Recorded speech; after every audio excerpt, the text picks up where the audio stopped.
5, your mental health program with CJ and Jester.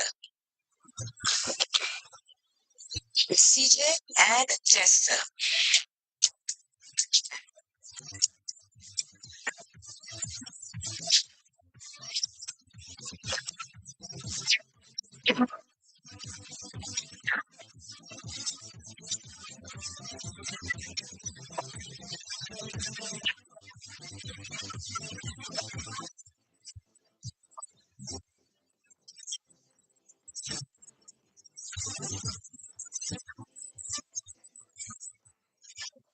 Only $200,000 raw cash for 5, 4, 3, 2, 1.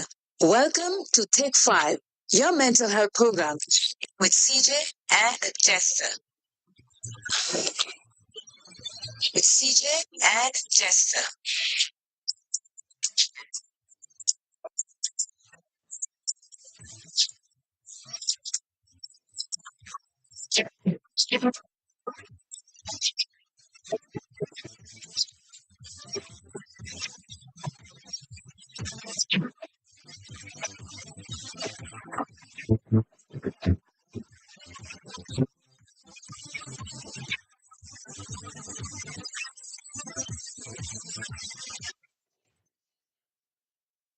Good morning, Jester. How are you? Good morning to you, CJ. I'm doing just fine. Let's say good morning to all our listeners. For those of you who are checking in on the live, Take 5.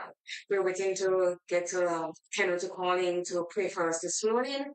I spoke to her earlier and she should be getting here. She is now, so let's see if we can hear this. Good morning. Good morning, Kendra. Good morning. Kendra not hearing us? Kendra? It's when I'm already phone out. Good morning. Okay, let's try this again. I don't know why she's not coming through, but we are here. Kendra, are you hearing me?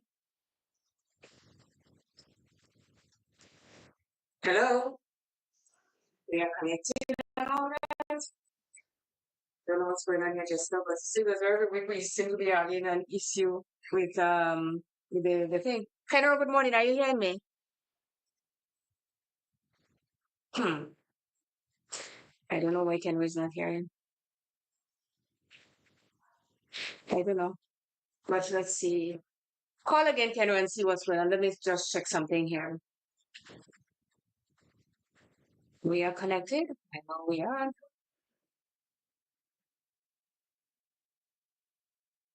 Just that every week we have a little issue, you know that? And when we tell yourself Everything is okay, then something else happened. Yeah, we are connected to the Wow.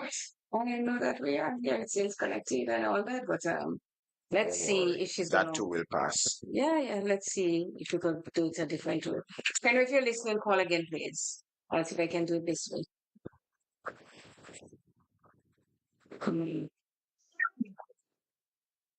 Yep. So let's go quick break and see if we can get it sorted out. 5, 4, 3, 2, 1. Welcome to Take 5, your mental health program with CJ and Jester. With CJ and Jester.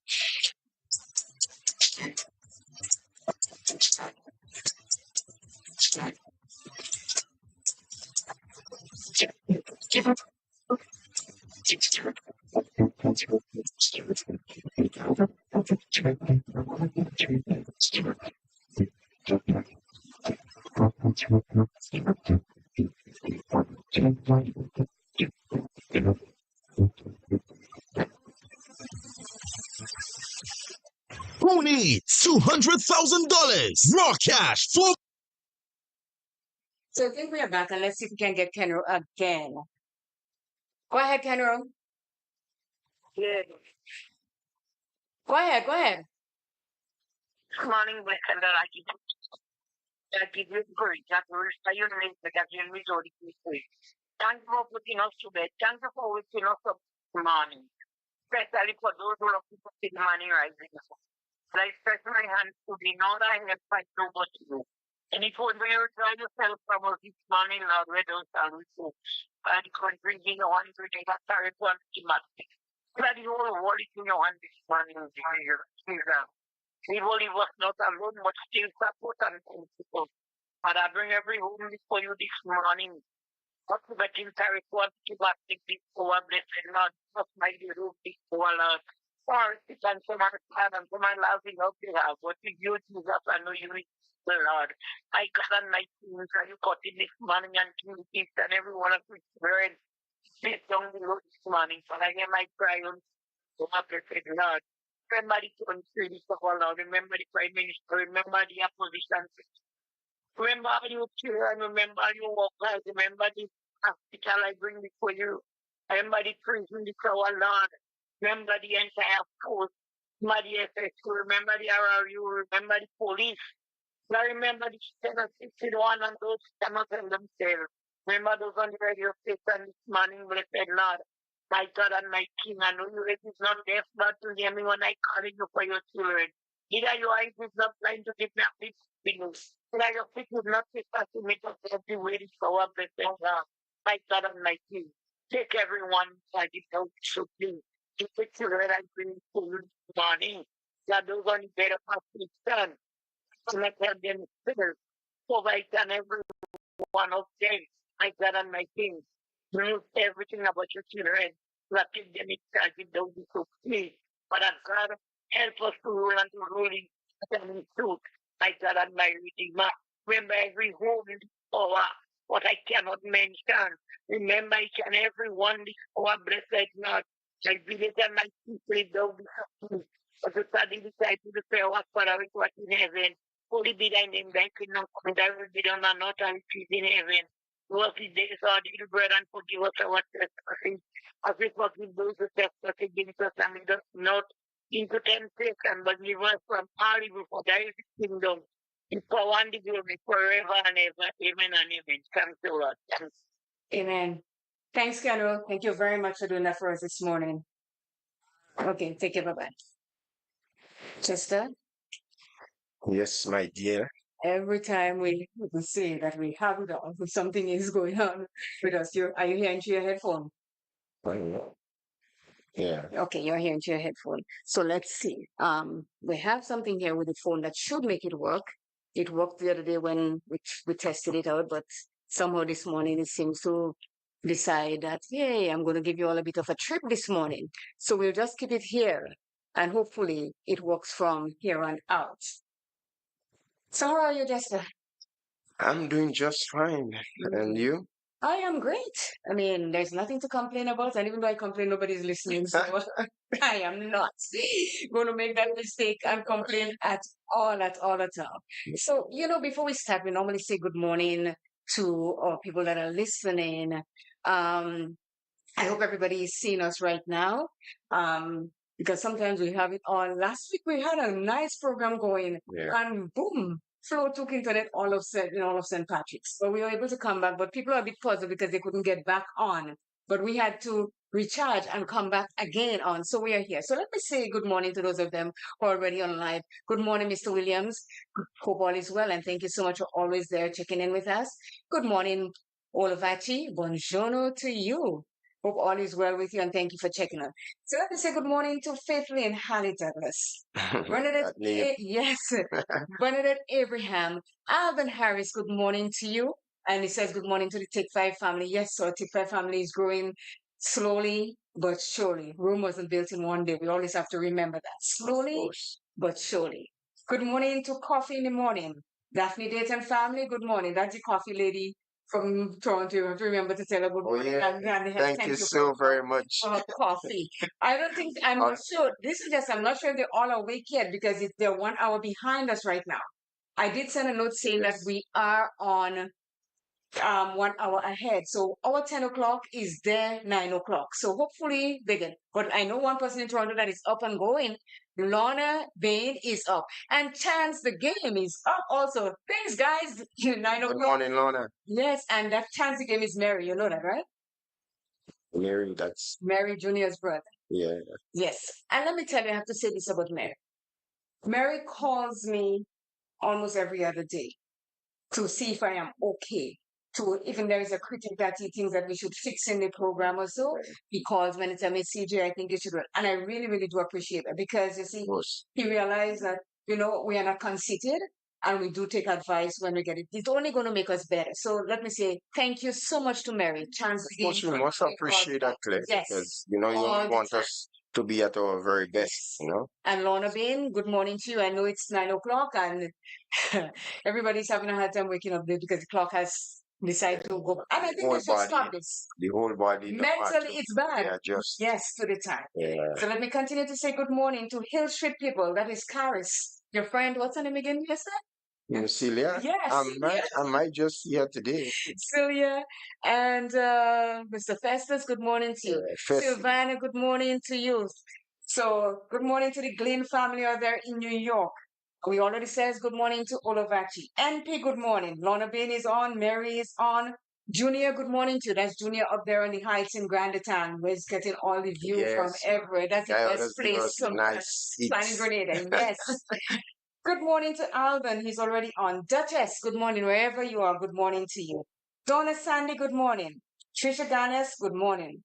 Mr. Nicholas Snag, good morning to you. Haven't heard you for a while, but hopefully you'll check in this morning. Marlon Klein, good morning to you. KC Nicholas, good morning to you also. Well, we're saying good morning to Kenro. She already prayed, so she knows she's on. Mona, good morning. Miss Job. Bandy, good morning to you. Pat Pear, good morning. William Pear, good morning. And Michael Pear, we have the Pears, the only Pears this morning. Only Pears. Yes. Pat Kid James, good morning to you. SBW, I know you are not awake as yet, but good morning to you. Good morning to the cashew tree people, the principal, the staff, whoever they are under the University of the Cashew Tree. It is not the big cashew tree anymore, but it's still the cashew tree. Beryl came and she did a number on the cashew tree, but it's still there, growing. Paula, Sharon, Mama B, good morning to you all. It was great seeing you on the weekend, Sharon. And Bernard, good morning to you. Good morning to Ito. Good morning to Bushies. And let me say a special good morning to Patrick Belfon, my childhood friend from Mova. I haven't seen him since he left Grenada, the Jester, for years and years. And he came back and I was like a pig in mud when I see him. I jumped on him. I'm like, I think I jumped. I mean, I couldn't jump and hold him because he's tall. He's over 6 feet and something. I jumped over 5 and reach. And, I was really, really happy to see him when I in Grenada. And I know it's not going to be like a one-shot thing anymore. He's going to be here very often based on the conversation that we had. So I'm really, really, really happy to see him. So yes, these are good mornings to everyone. Who else did we miss? Well, to remember along with me then. We'll continue. So we did cover Bushies and we did cover Ito. Yeah. That's the two that I had. And let me say good morning to Yellow, DJ Yellow. He came on the chat this morning. Also to my son, Max. Well, you know who Max is. Max checked in this morning too. So yes, we have a few people that is listening to us on the live. And I always like to say thank you and really, really, we do appreciate when you check in to listen to us. So just before I go, I have to tell you, do you think, before we go to start the program here, before I go, I ain't got no, but so many things as you normally do. Yes, crazy poor person as you see when you label me like that, I become like that. Now tell me, we have a lot to cover this morning, but I have to bring this up. The time to tell me that there is not enough good music in Grenada, sung by Grenadian and in the Caribbean that they cannot play? Let me see. I don't. Okay. I don't really get So there was a football game or soccer game in the park on Sunday. And they set up the thing, and I'm in the pavilion. Yeah. So somebody rolled into the park with some loud music, and it was not pleasant.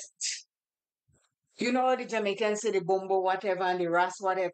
That is what was blasting on the person's thing coming into the park. Children comes to look at the games, Jester. parents have their children. I mean, there are lots of music that could be played that is different to this. This is not in our culture. This is not Grenadian at all. So I don't understand why, when they have an event, they choose not to play our own, promote our own, and promote somebody else, and it's not nice words that are coming out of those songs. Well, I guess it was somebody that came in with a private vehicle playing that music. I The don't think. person, well, they take the music and they put it on the roof of their car, big sound box on the roof of their car. The person coming selling, they had a bar because they were setting up a bar right there. And I'm like, I cannot go and say anything because they might beat me up. But I'm saying we could do better than that. Totally, we can. Something like that.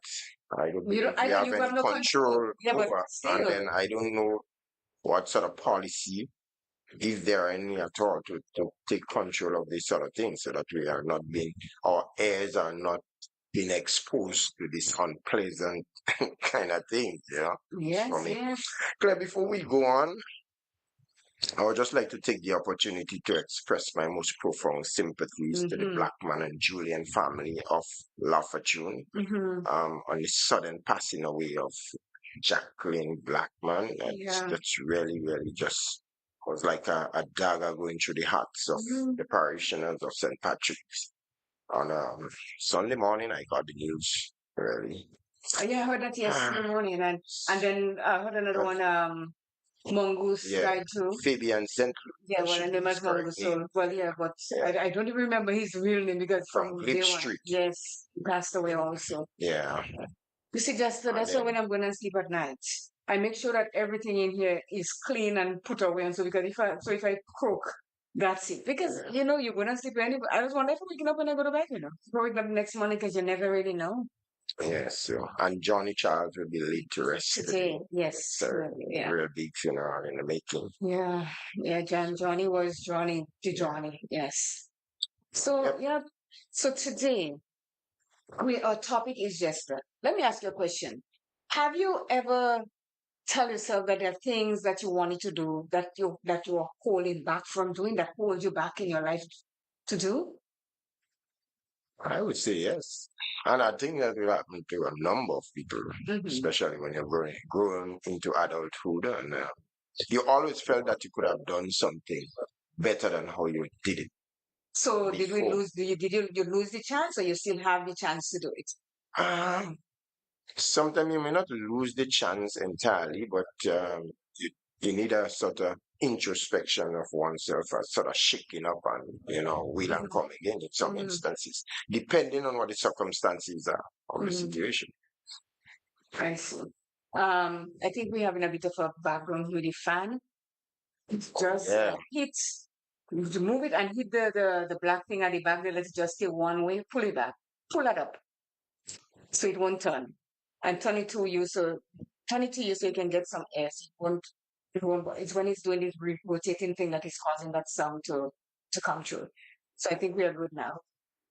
Yeah, I think Right. it's a bit Yeah. better. Because I'm hearing this through when I just looked at Yeah. the fan. We're working on our AC. It's here in Grenada. I just have to go pick it up. So you won't have that fan next to you. You'll be in cool and you won't be sweating like you greased motor oil. And, We're looking to make the condition much more conducive yes, for it. yes, for us to work Yeah. comfortably. So before we start, just let's take a quick break and then we will be right back. 5, 4, 3, 2, 1. Welcome to Take 5, your mental health program with CJ and Jester. With CJ and Jester. Who needs $200,000 raw cash for Christmas? You. Yes, you can have it. On Sunday, December 1st, from 5 p.m. on Roads Lead to the River Sally playing field as Cash Frenzy presents Take It to the Bank $200,000 cash money bingo. Yes, $200,000 in cash. No gimmicks. Can you imagine spending only $100 and walking away with lots of cash? I'm telling all you, Christmas looking real nice. Jackpot game, $50,000 cash. Plus 2 games at $20,000.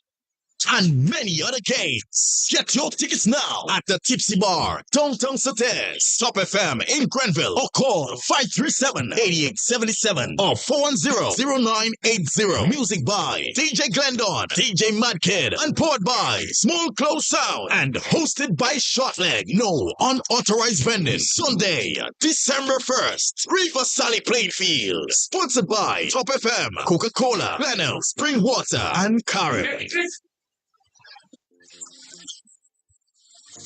Are you looking for a store where you can find almost anything? Well, look no further. Right here on Main Street Sotes in St. Patrick, Little England has it all, or almost all. They have everything 220. TVs from 32 to 75 inches, refrigerators, cookers, air fryers, electronics, toiletries, baby stuff, and even stuff for your pets. Come in for a visit and you'll sure to find something. Call us at 473-421-8008. That number again, 473-421-8008.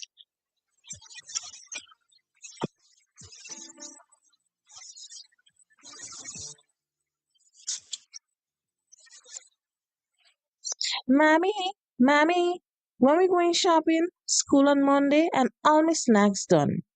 Baby, worry not. It have the perfect spot right here in Sotes for all our shopping needs. We shopping smart with Smart Buy. Located on Main Street Sotes in St. Patrick, they cater for all our grocery needs, from laundry detergents, frozen meats, hygienic supplies, up to snack items. They've got it covered, all at reasonable prices. For more information, call Smart Buy today on 442-9219. That number again, 442-9219. They're open Monday to Saturday for all your shopping needs. We shopping smart with Smart Buy.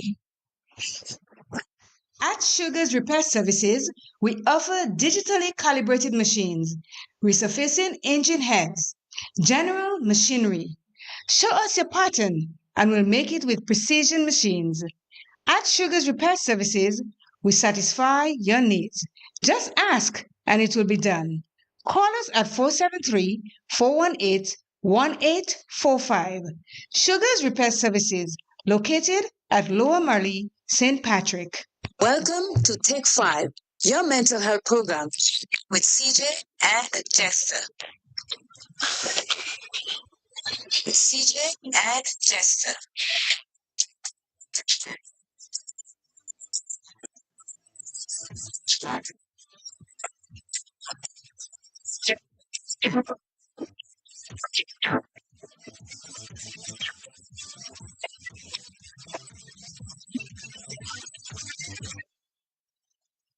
We're back. So we're talking about surprising things that are holding you back in life. And like you said earlier, a lot of us are going through that. Or we're going through that and we're still going through that because we tell ourselves that we, can't do it. So it says, have you ever found yourself on the cusp of taking that great big leap forward to improving your life, but out of nowhere, something pulls you back and keeps you stuck? I've been in this exact situation countless times. Every time this happened to me, I always convinced myself that the reason for my retreats and hesitations were circumstances that were just out of my control or the so called bad timing. So technically, I wasn't the one to blame for every lost opportunity. And I'm not talking about me personally. I'm talking about when I was doing the research and I came upon that, and this is what the person was saying. So instead of blaming herself for not doing the thing that she has to do, she blamed the opportunities and all kinds of things. She says, but of course, I was lying to myself because the truth is, regardless of how hard you try to deny it, often the only thing that is holding you back is yourself. And in that true? But of course, you have the willpower to do whatever you want to do. Mm-hmm. You understand what I'm saying? So it depends on you only and solely. Yes. Let me say good morning to Joycelyn Noel. And I know her buddy sitting beside her is listening to the Royal Charles. I know they're listening together. Joycelyn, well, is that Joycelyn? Well, I know that She's you used to red. work with marketing board. I'm not sure she's running RC school there. If it's who I'm thinking about, Mhm. she's running She from listens all the the time. Lamwood area, Yes. Olafachu. That's her. You're right. So saying good morning because there she has checked in. Good morning, Joyce Lane. Them used to give me trouble too much by marketing board, man. What? You I need to say, pay she's when you one, go? what time with that too, you know? Good now. She- You don't want to pay when you buy the people goods there. Claire, come on. They can take it. People don't give me trouble when I go places because I buy, I ask for thing and I pay, but I think you must be saying, oh, this is expensive and that is expensive and you all can give me that and so for free. Sometimes, yeah, some people, they just like to make life difficult for some people. So Simple as Joyce is that. saying you're one of those that make his life difficult. See, he's not taking responsibility for his own life there now. She, Heidi, Trisha, Cherry, I want to say to them, man. Yeah. Call the name. You have bad reputation. That's what it is. Bad reputation you have, Jester. I don't know why I get myself hanging out with you in this bad reputation. It's all at all at all. I got to look for a new friend. But you know what? Patty's here. Pat? Yeah, Patrick, my new friend. Oh. Great hang out with him instead of forget you. All right. Yes. So yes, it said it took a real wake-up call for me to finally realize or to admit to myself that I was holding myself back. While there is no denying that external factors sometimes play a part in holding me back, ultimately, it is my habits, beliefs, and mindset that were keeping me stuck and unfulfilled. To be honest with you, it was difficult for me to face the truth. And in that truth, for That is all just so of us, we really and truly, when things happen to us, we cannot face the truth. We make all kinds of excuses all over the place. Oh, it wasn't my fault. This happened, that happened. Own up. It's you. It's Yeah, me. because Claire, you know, I always thought about it. When I left secondary school, I could have find myself going and sit on the block and just say, well, you know, nothing to do, I know no work. Mm-hmm. You understand, like some people do. Yeah. But you have to have that positive thinking and mindset, you Mhm. know, that you want to achieve. And the only way you can really achieve legitimately is to find yourself doing something not illegal. You Mhm. understand? So you have to start facing the job market. Mhm. Yeah. Or else you will just go and find yourself sitting and you could do like some of them who does that. You see, the thing is just, I think too, with us, just trying a little, I think too with us, when we finish school or so, we have our mindset to get a specific job, the perfect job, as they say. And sometimes that job does not exist. So instead of changing our mindset to look into something else, we sit, well, I can't get a job that I went to university for. I can't get a job that I studied in college for. So I'm not going to do anything. But I always say $5 is better than $0. And sometimes the thing that you went to study for, you may not like it as the thing that you're doing now. Clay, it's interesting that you make that point because you know I was home and I happened to hear part of the featured address and you know this lady's roots is from back street in Sotez or Glebe Street, you know. I think that's Pat Oh, Barito. yes, I'm muting. She's very, very brilliant. Yes, she's in Barbados. Yeah, for the Yes. graduation. Mhm. And you know, she was making the point that initially when she first wanted a job which she applied for was to be an air hostess, you Mhm. understand? Mhm. And that did not work out. She was turned down, right? And then as she moved away of that from that and move in a different direction, and she continued to make stride in the field of which she entered. Mhm. And she becomes so good at it, becoming very popular and elevating herself in the job. And she started doing a lot of traveling. And then when she see what air hostess have to go through, she was thinking So good thing I didn't. that. I didn't work out for me. So the point she was making is that you know sometimes a bad news never good. True. Really, True. you know. True. Yeah. Mhm. I can't take your call now, Daphne. Call 404-1189. If you're calling to say that the program is not on, it is on. We started at 10 and which is 9 o'clock your time. So call on 404-1189. I can't really take your call right as this because we are on air. Yeah. So yes. So sometimes, as I say, sometimes the job that you go to school for is not a job that you that you end up getting, and you end up liking it more than what you, because sometimes, like, you want to be, let's say, an astronaut, and you cannot stand these things that going wrong and wrong in your head, and you lose yourself.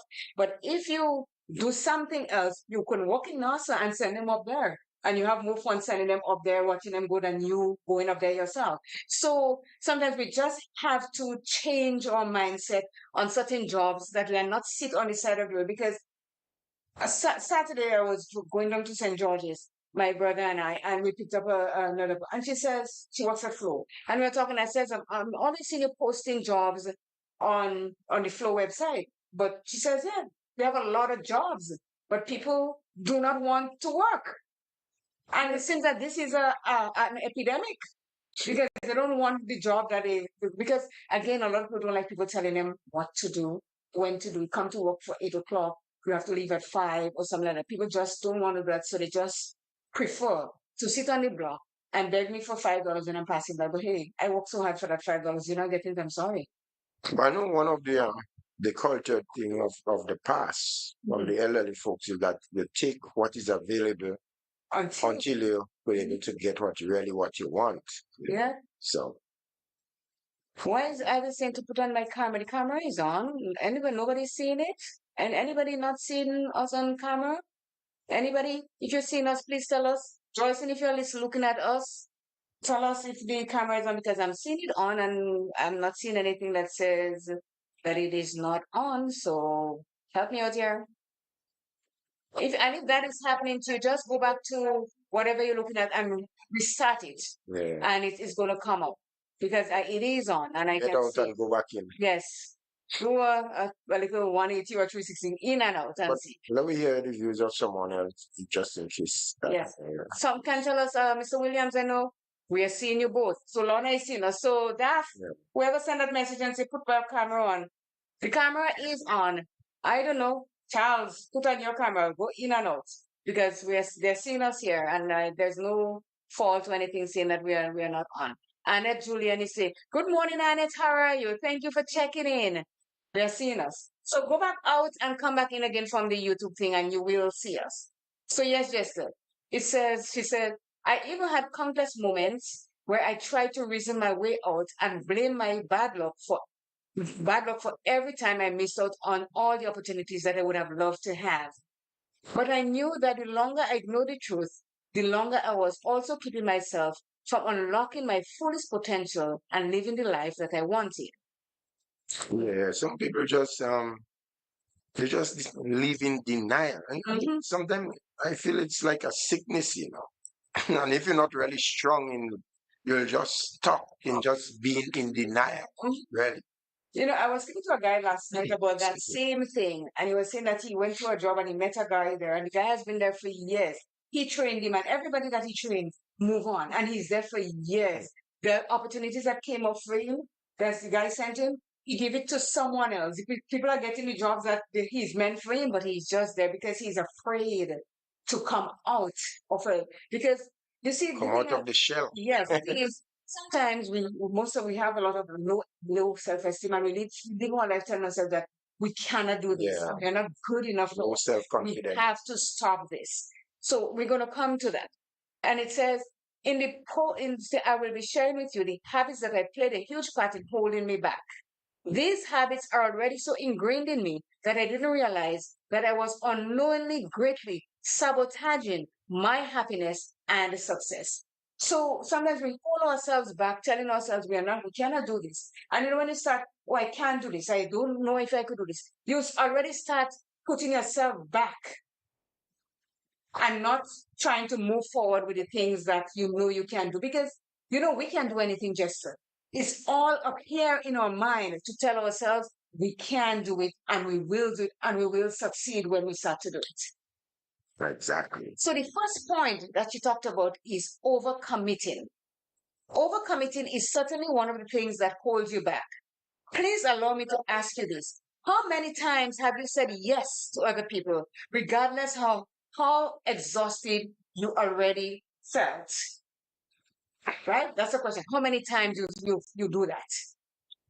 I certainly know how this feels. I've always had this habit of constantly overextending myself to other people, especially to the people closest to me. If it didn't really matter how drained and exhausted I felt, if I said yes to whatever they needed, I thought that saying yes and overcommitting myself was the best way to go. That's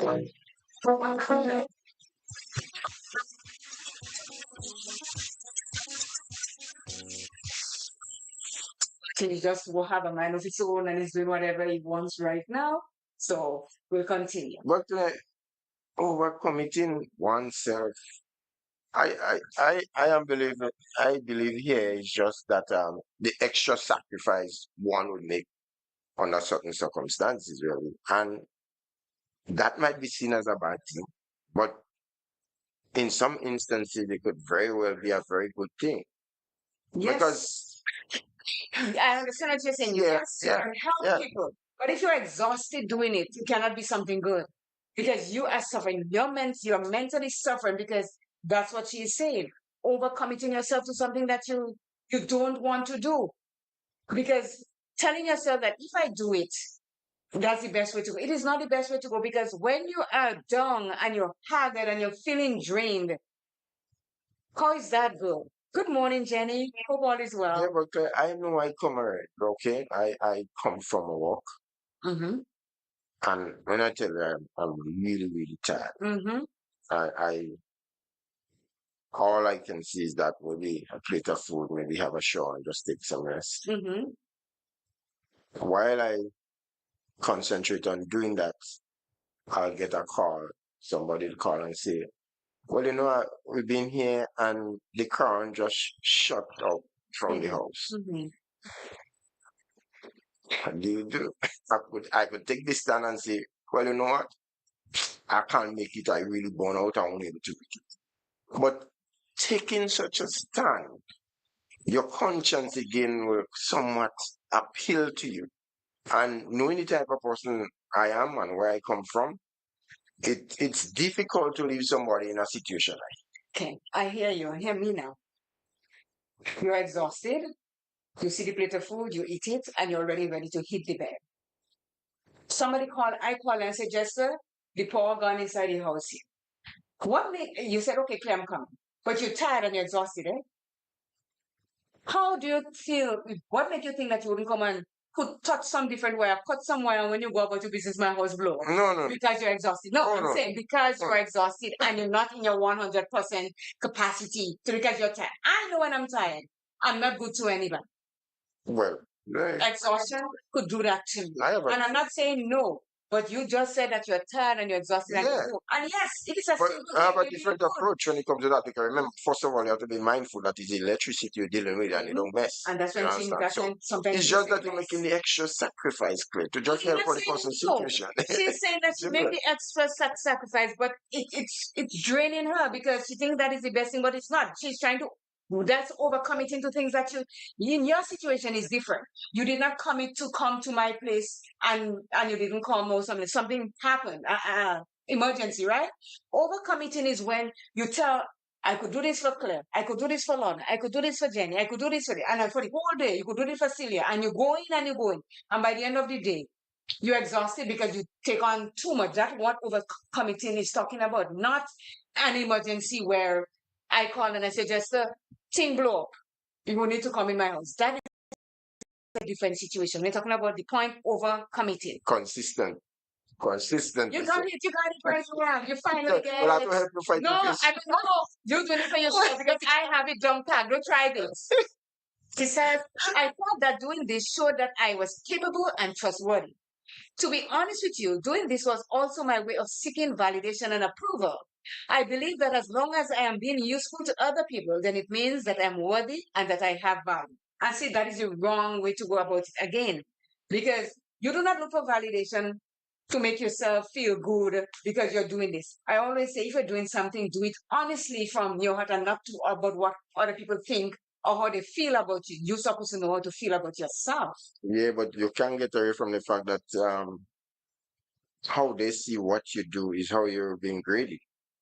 Well, yes, let them do it. Well, That's right. okay. But you see, you cannot go over. So look at it, Jester. If I overwork myself, and then it takes, let me tell you, one bad thing for me to do, for everybody to say, Claire Oguduno, or Jester Oguduno, you looking for electrician, don't call Jester, look at in my house, and it is this. Don't use that as an example. No, people, that's an example. No. Happen. That didn't happen. He's very trustworthy.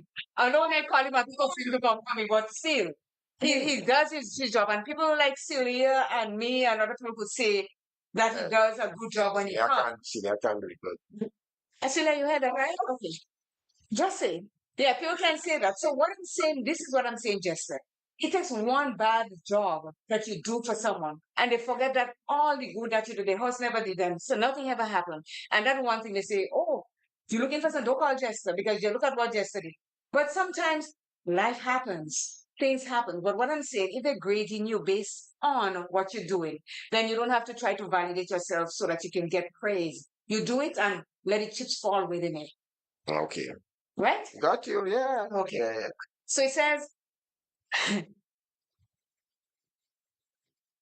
I didn't realize that by constantly saying yes to people, I also constantly say no to my needs. I say that to you all the time. My goals and my priorities. I didn't realize that by overcommitting, I slowly lost sight of who I am, who I was, and who I wanted to be. I was drowning in so many tasks and responsibilities that weren't even mine to begin with. What say you? Uh, to me, it's just the circumstances. One situation might be different from another. But we are talking about, that's just, listen, the you know what I'm petting saying? is overcommitting, eh?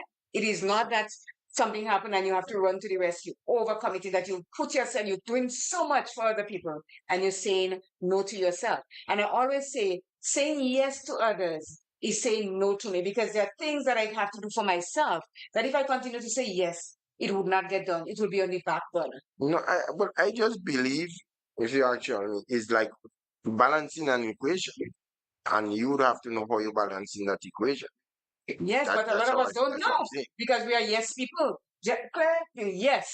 Claire, yes. Claire, yes. And we're going yes, yes, yes, yes, right through. So then we cannot say no. And that is what it's saying. Do not continue to say yes when you could, when you could say no, because not everything you can do for people. So my point here is that that's why I say about balancing the occasion, the equation, because you could be saying yes and not necessarily saying no to your needs. Well, you're To still missing. me, You're still missing the Kodak moment and the big picture. what? The Which big picture is it's not that you cannot say yes to people. I'm talking about over committing yourself to doing things when you don't have to. You don't have to overcome it. Because if 10 people ask you to do something for the day, Jester, right? And you could take on 5, you do that 5. The next 5 can wait until tomorrow. And if you're that good at what you do, they will wait. So when you do the whole 10 and then you're exhausted and you end up is down or down is up, that is what they're talking about, overcommitting yeah, but yourself. what if you could do the 10? If you could do the 10, you do the 10 and that's it. So that's up to you. And if you want to put in lack of coffin after that, I'm coming to funeral. That's it. I'm coming to funeral and I said, I told him and he wouldn't listen. So that's it. It says, overcommitting can be the main reason why we miss out on the opportunities that actually matters to us.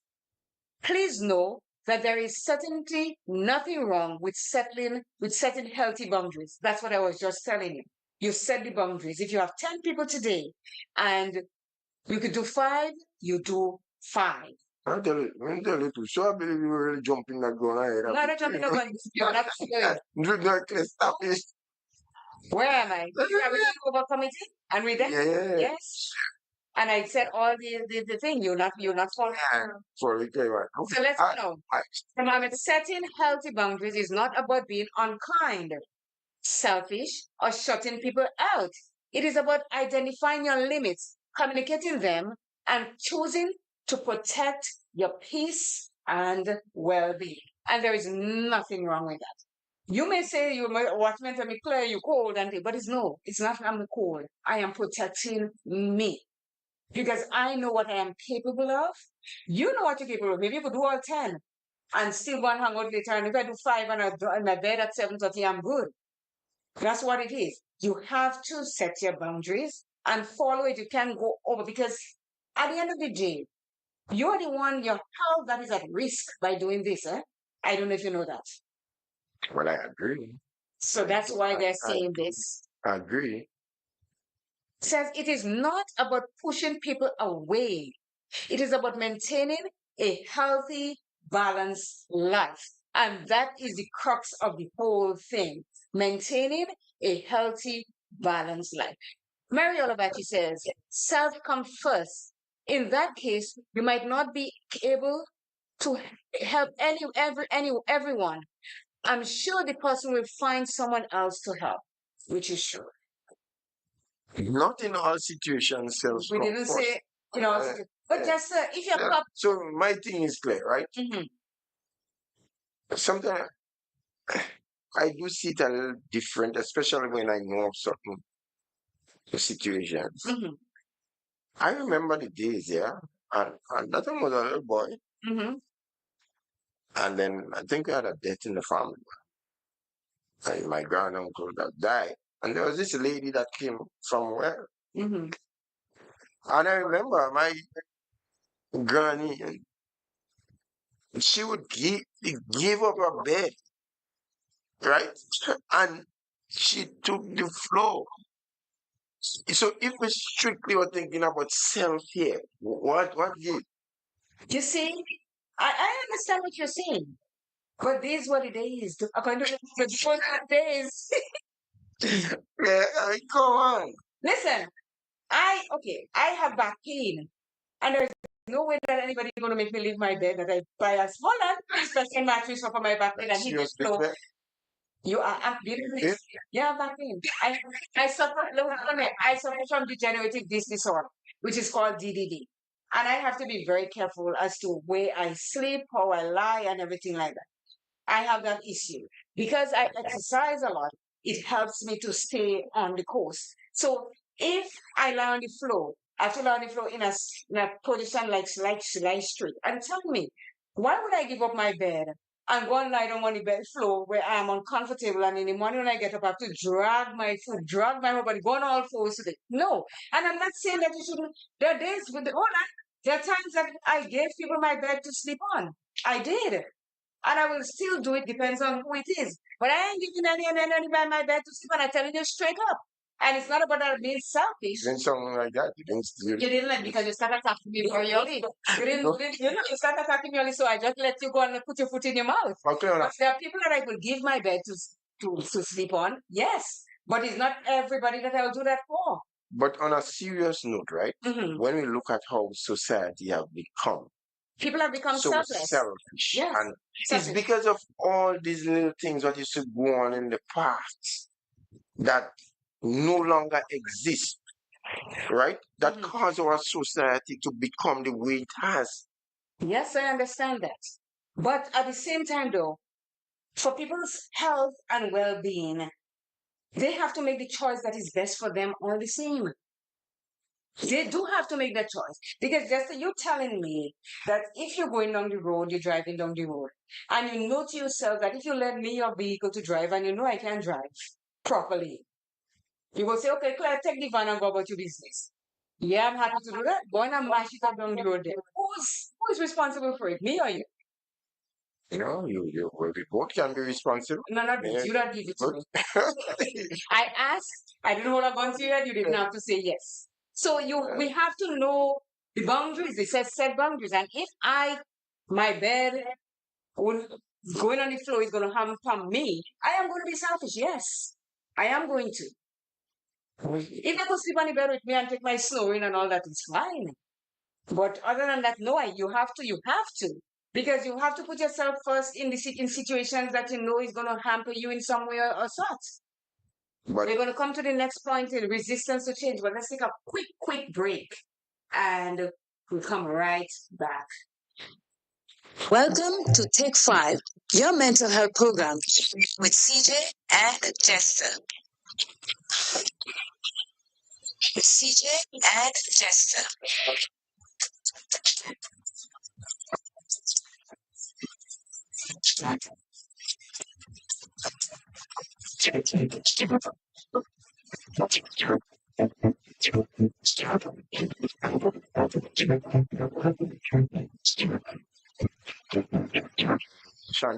Who needs $200,000 raw cash for Christmas? You. Yes, you can have it. On Sunday, December 1st, from 5 p.m., all roads lead to the River Sally playing field as Cash Frenzy presents Take It to the Bank $200,000 Cash Money Bingo. Yes, $200,000 in cash. No gimmicks. Can you imagine spending only $100 and walking away with lots of cash? I'm telling all you, Christmas looking real nice. Jackpot game, $50,000 cash. Plus 2 games at $20,000. And many other games. Get your tickets now at the Tipsy Bar, Downtown Sates, Top FM in Grenville, or call 537-8877 or 410-0980. Music by DJ Glendon, DJ Madkid, and poured by Small Close Sound, and hosted by Shortleg. No unauthorized vending. Sunday, December 1st, River Sally Playfield. Sponsored by Top FM, Coca-Cola, Glenelg, Spring Water, and Karim. Back again, and sometimes we have to take a break because it is so hot. We have to take all the motor oil away from our first, especially yours. I ain't shine because I powder, but you and powder, and you say, taking no fat in milk powder in you, and all this, and because I promised you a little lip gloss and a little and you just said no. So yeah, so it's hot, and as I say, we are working on. There's a message for you. Just think about it. If you're tired, how can you help someone else? My point exactly. You can. No, what? Well, what kind of job you gonna do? You gonna put on the people job? No. Yes, because if I'm tired, I'm no good. I'm telling you straight.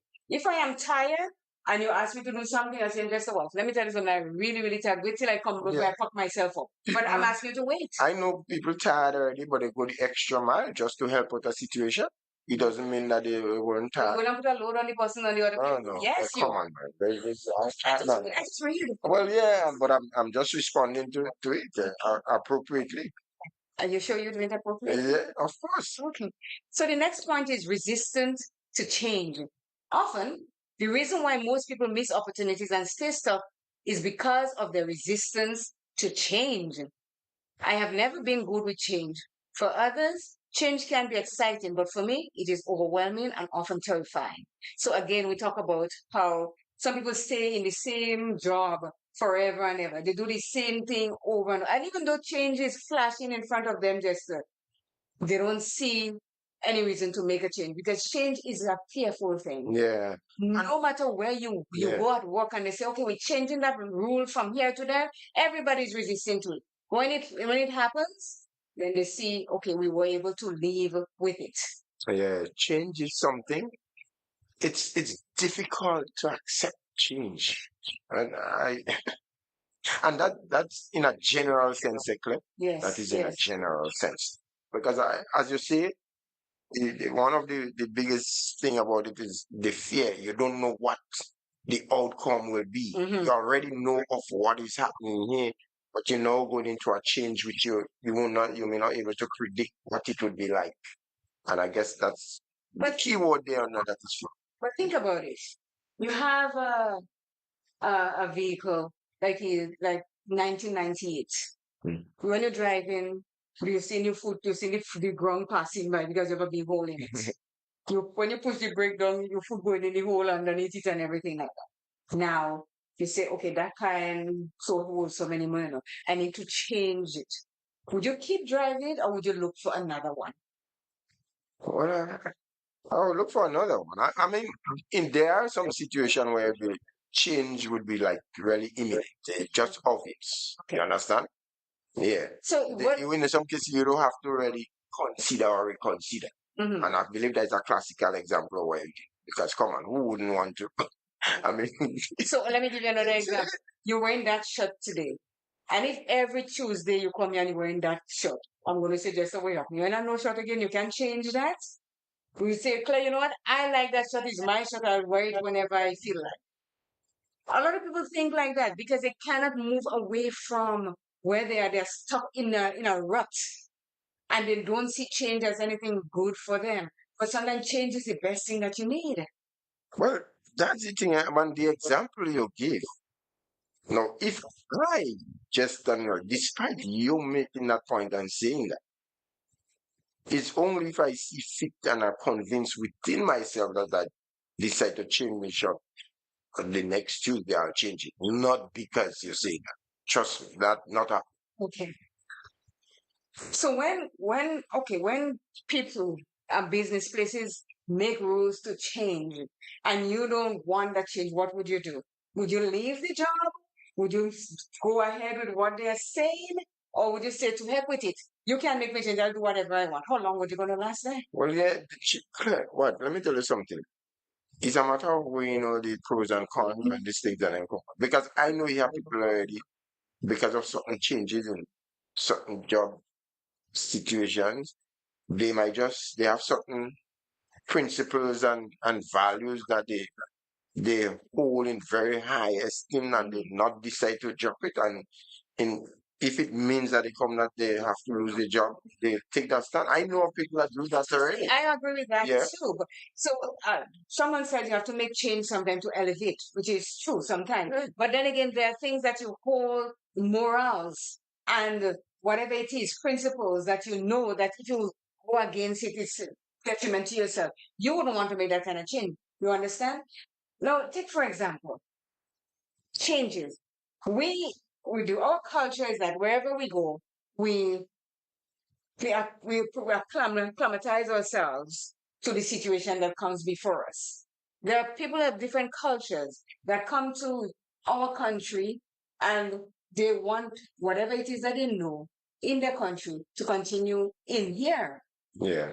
They refuse to make that change. To And we, infiltrate their culture. exactly. Yeah. And we talk about it and we say, well, they come to our country. This is our rules. Why aren't they abiding by it? Because when we go to the country, we have to abide by what it is. So how do you deal with that? Because it is about change.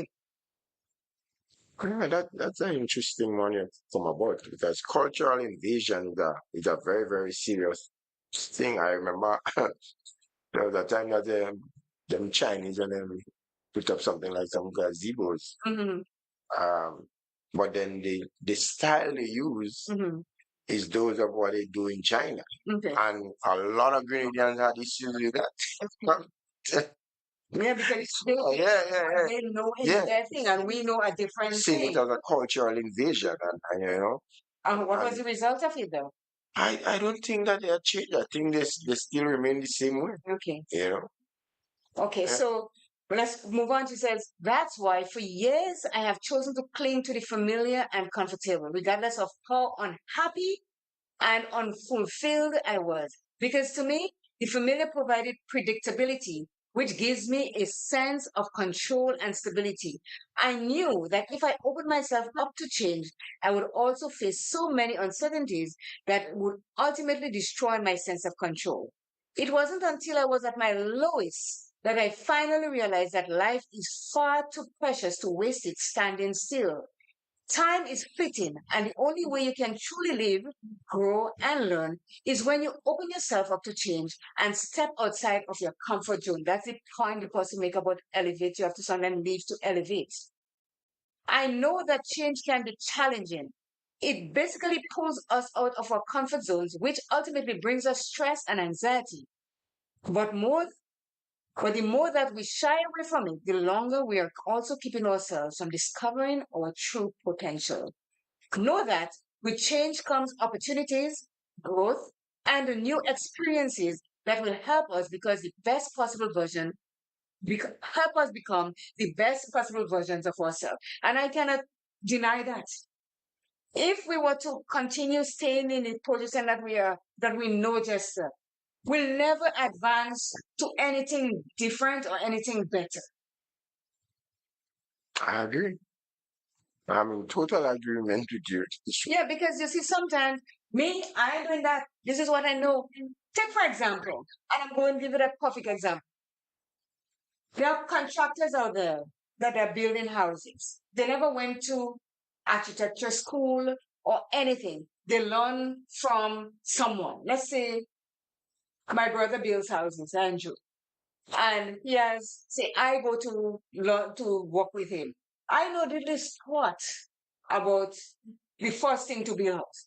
But then as I go along with him, I see what he does, and I do cement, and I do this, and all of a sudden, I become an expert at building houses. No, I might put the house before behind. I might do all kind of wrong thing with the plumbing and all this kind of thing. And somebody come and they say to you, well, I will come to because the house is mine. And I say, but this don't look as though it's supposed to go there. You will say, oh, that is how I learn. So this is how I do it. And that is wrong because you have no idea how to build a house in the first place because you learn something as you go along. You did not even try to enhance what you know by going and study a little more about it. You just go with what it is. And that's the reason. That's why we're saying that if we stuck in the rut with that, all of the disasters can take place.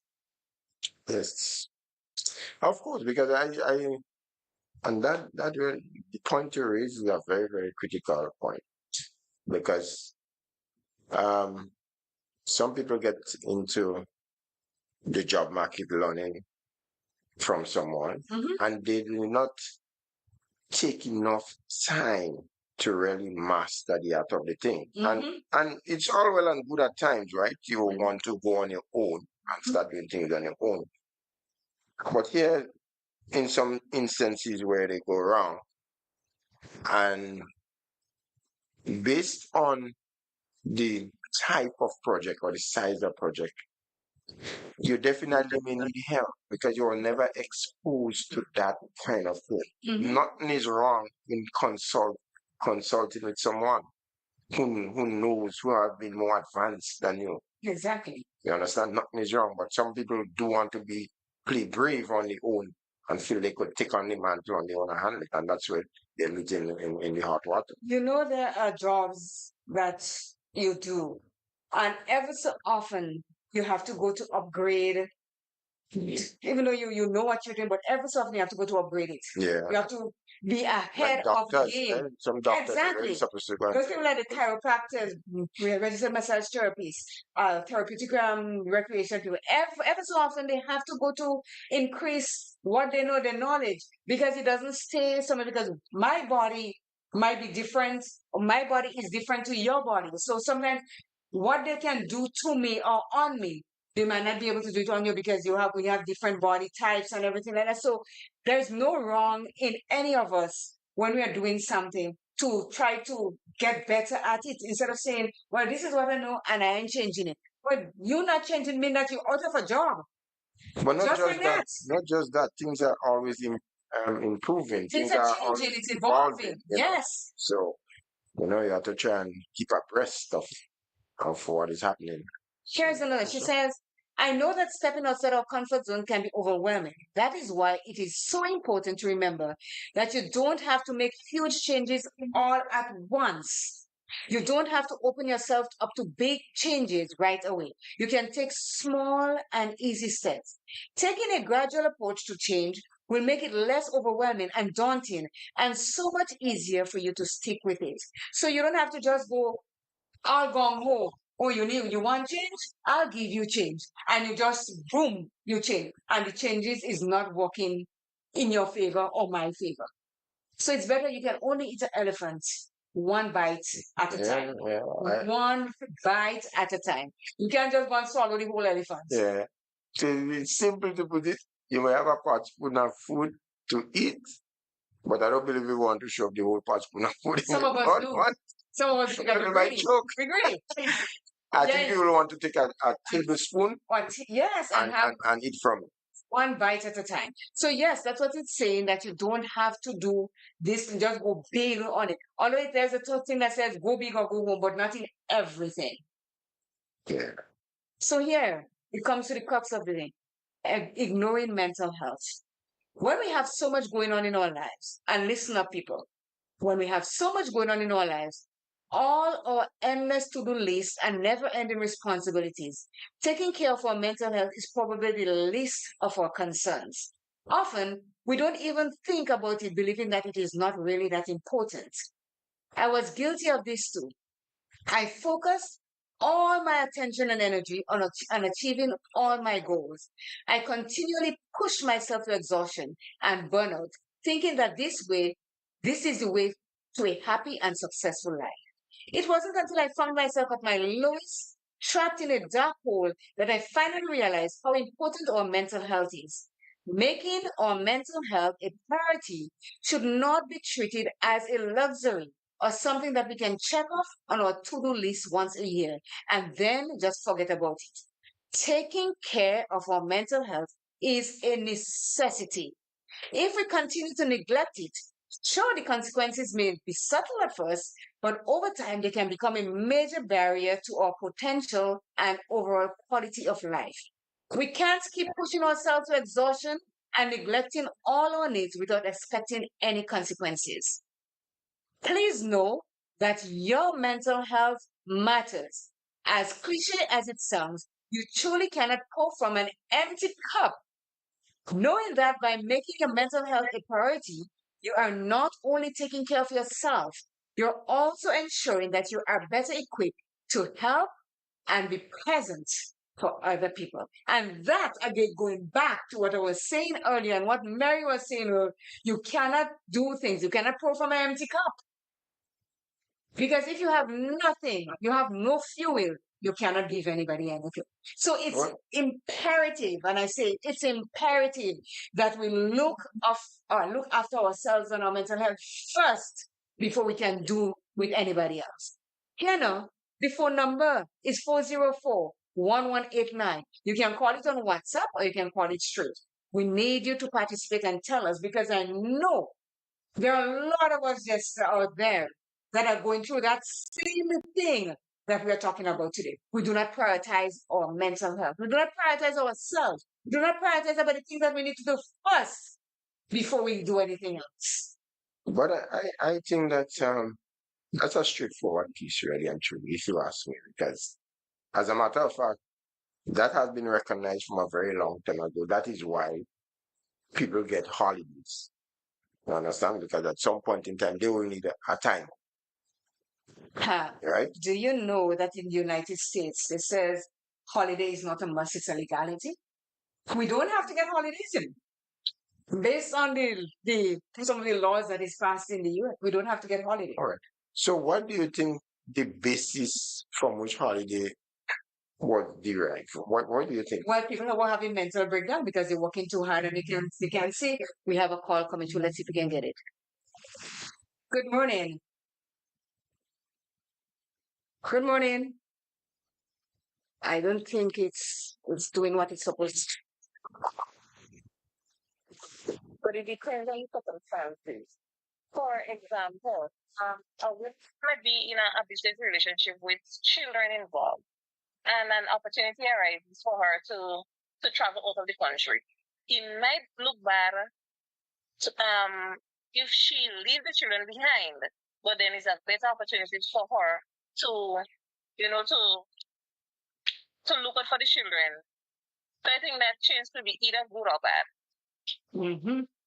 Thank you so much, and I'll address that. What change is good or bad? A lot of the thing I'll do working on our phone. A lot of parents.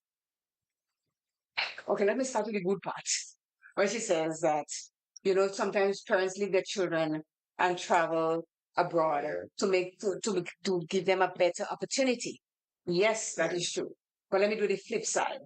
When a lot of us as parents did that, our children suffer from the bond that was supposed to be with a child and a parent.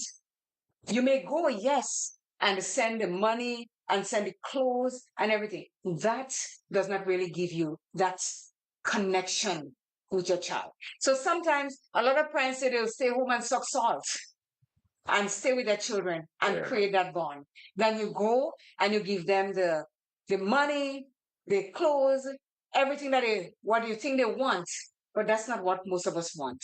We want our parents. And many of these children, and then, because I heard of a lot of stories, man, and they really suffer a lot in many different ways. Yeah, some of them who were responsible for their upbringing, the the child or children, mother or father used to be sending the money, but they don't really benefit. So it was really a struggle for them. And back then, it wasn't, the communication system wasn't like what it is today to communicate. You remember, it was letters And it takes and forever to get here. so many stories heard about. Children are sexually abused by the people that they live them with, so they Yeah, feel. And let me put it bluntly for you, Jester. It is not the best thing that any parent can do. no, it's not. It is not. To leave your children with somebody else, be there. We have another call. Good morning. Morning, coffee in the morning. Good morning, sir. How are you? Good morning, coffee. I'm good. I'm good. Right. Are you hearing me clear? I am. The last person that just said about the children. I don't let me quote, but I think she said that sometimes, parents leave their children to go abroad. Huh? I get it. Okay. Yeah, and most time, this is really a very high risk. It's really very high risk that yes, you want betterness for your children, and then you realize, hey, it is not the betterness that I need for them. I do not see the opportunity in Grenada. Mm-hmm. So as a result of that, I'm going to leave them maybe with the grandmother, and maybe leave them with the father, and go to greener pastures to see if I can be able to make life better for them. Mm-hmm. But what some parents have to realize, that the bond that exists between yourself and your children, there are times when the father and the grandmother, if they got parents, cannot be able to feel that. Mm-hmm. And typical example, I remember living in Caribou for a couple of years well enough. And my children had us to go to college. But what happened, the college, Thompson's in Caribou, 6 Road, was not offering what my children wanted us to study. Mm-hmm. So as a result of that, they have to travel to Grenada, come to school down here. And I sit down and I take into consideration that the love that I have for my children, there is no way that I am going to allow my children to come down by my mother. My mother was a nice lady. She died, no rest in peace. I have other relatives that are very nice and loving, and they love my children. But as I always say, that the eyes of the master fatten the cow. So what I had was to do, I had was to make that big sacrifice by renting off my property in Grenada, in Carrick, and take all what I have and come on down here and rent whereby I can be able to see my children. I can be able to love my children. And most of the time, Claire and Jester, we see parents that I will say sometimes abandon the children, and then you go. Most of the time, these children grow up unguided because the father, the grandmother do not have what it takes to guide them. Most of the time, we see these young girls from these parents turn prostitute. The young men get on drugs because most of them are frustrated because mommy is not there, because that is the person that give birth to us. Yes, so I rest my case on that. So as I say, sometimes it works and sometimes basically it's really, really, really, really high. So I rest my case. Thank you so very much. I think really, really nicely clear. Yeah, he analyzed it in a very, very nice way. I'll try something. Just I think when the Bluetooth comes on the phone, it's things. So let's see if somebody gonna call and if it's gonna change. I remove the Bluetooth on it because I don't know if it's coming through the top box here. So I would remember this lady, Miss Anna Edwards, Mhm. actually, my lady and grandmother. Mm-hmm.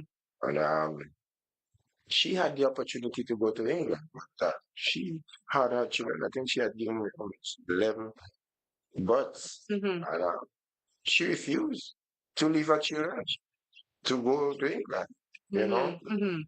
And maybe there were one or two people that felt, well, she wasn't doing the right thing. Mm-hmm. But in the end, it turned out to be that she made the perfect decision, you know? Yes.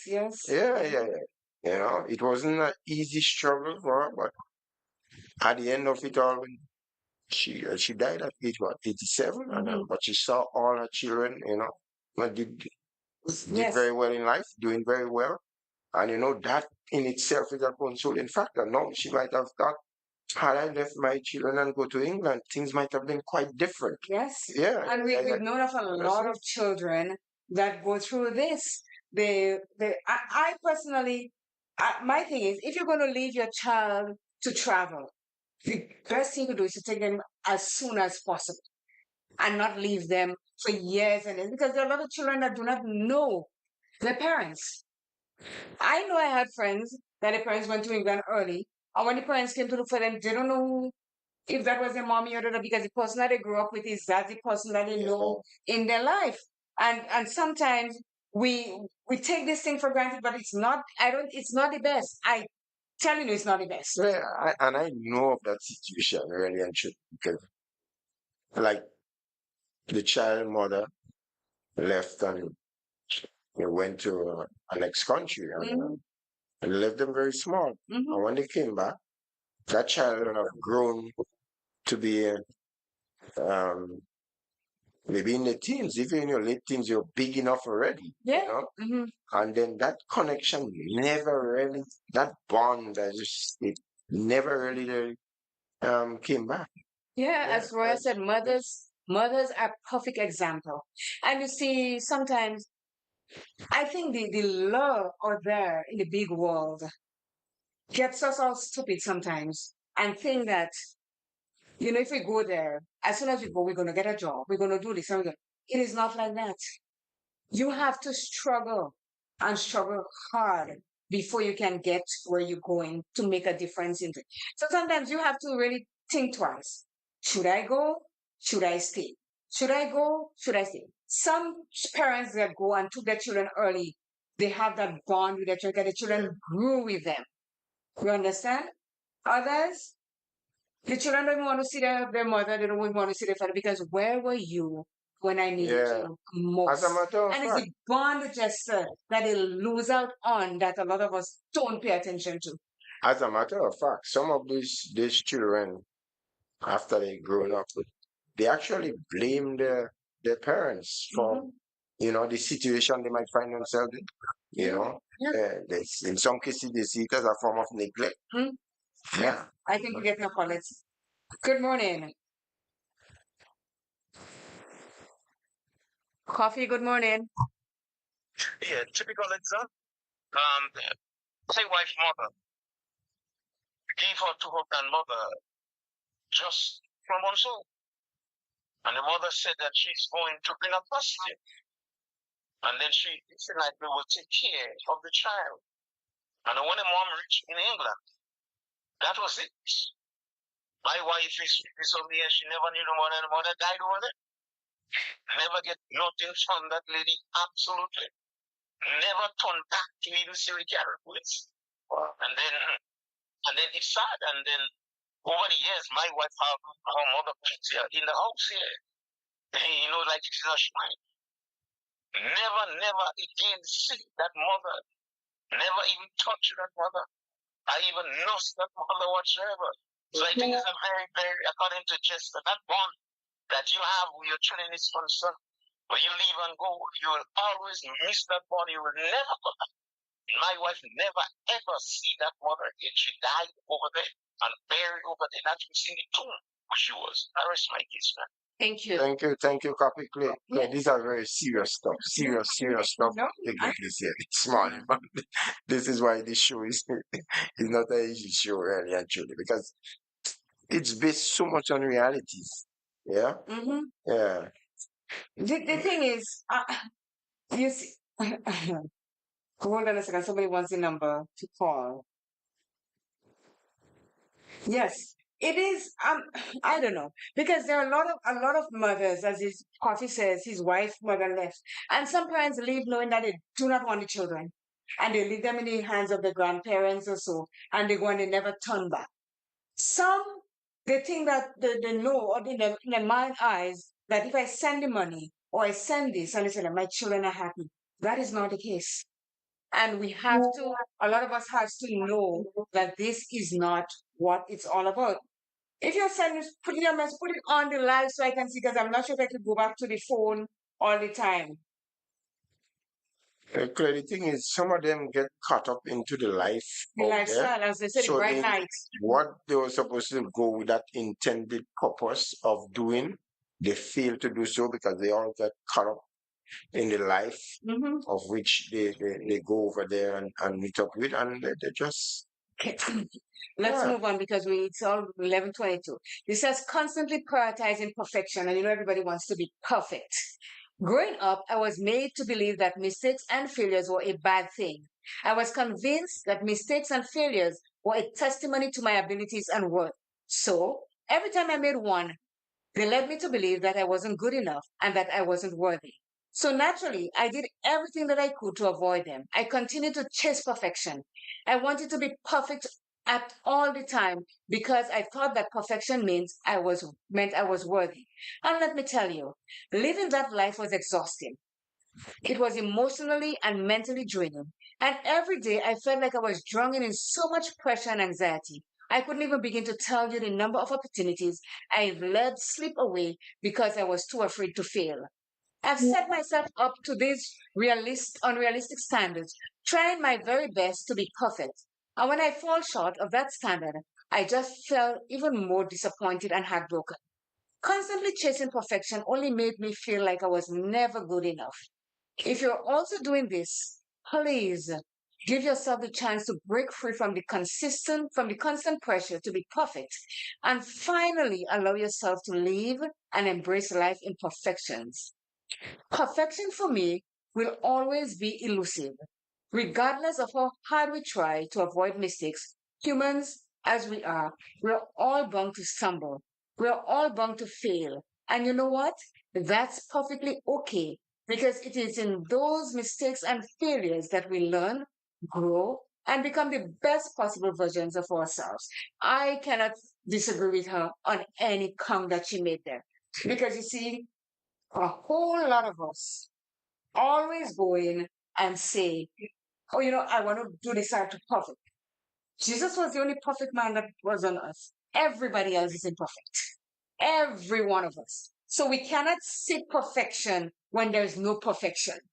And That says it all. then the parents of for a lot of children that that make their child push their children to do this and do that, making them want to be perfect. It doesn't work. And that's why there's so much stress, Jester, and so much mentally ill young people because of the stress and anxiety that are placed upon them to be perfect. The only way to be perfect is to get a cat that's going that's purring for you to be perfect. Nothing else is perfection. No, where is imperfection? Less excessive self-criticism.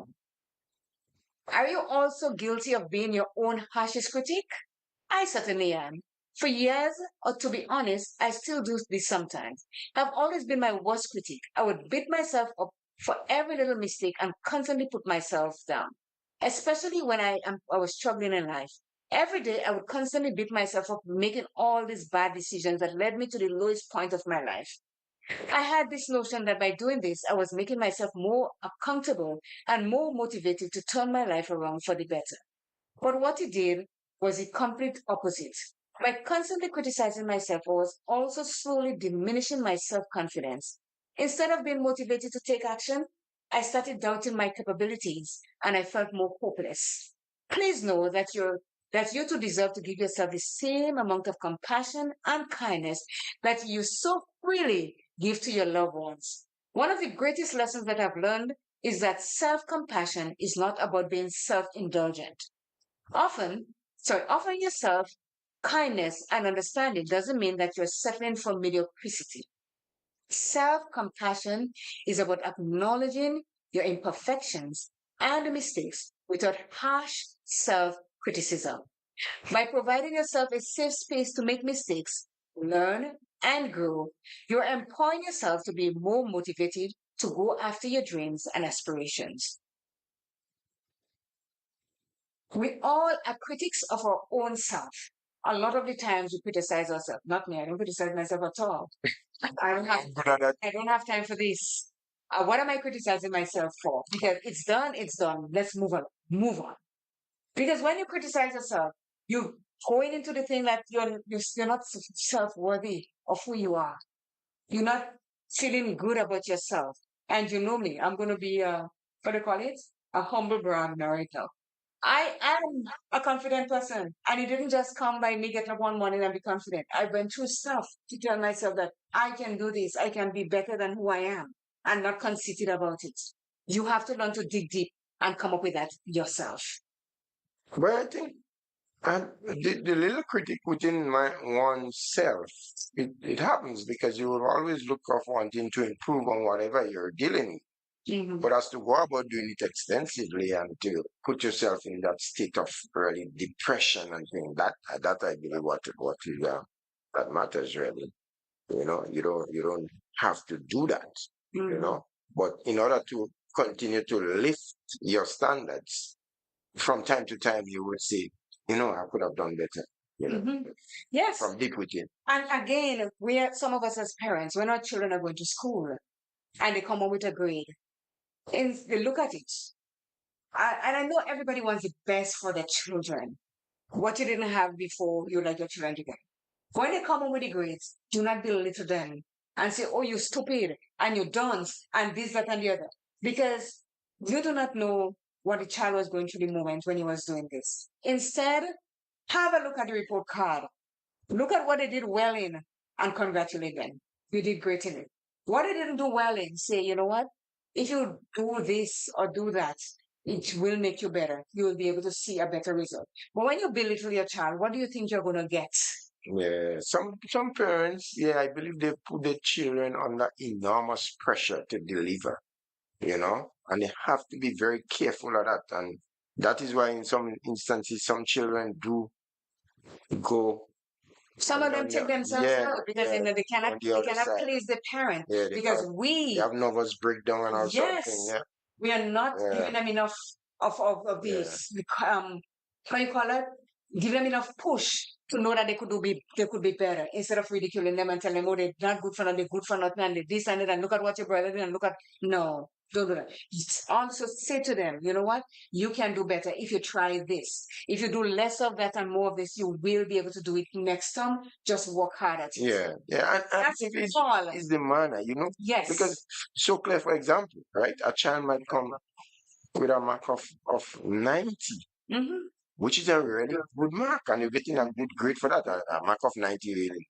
A. Mm-hmm. But you, as the parent now, feel that you could have gotten 100? 95 A or 100? 100. Have you got a And 100 the thing about it, you when you don't were see going to that. school? Did you get a 100? I was Not just you, as not you.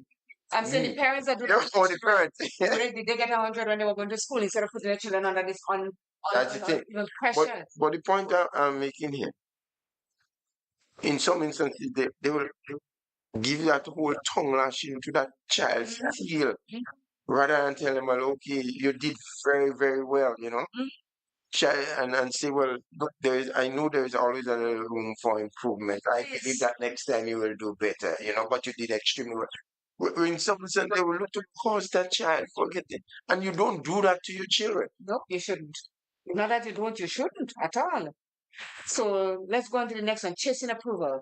Constantly chasing others' people approval and validation is certainly one of the things that hold you back in life. I am no stranger to this. I've been, and sometimes I still am guilty of people pleasing.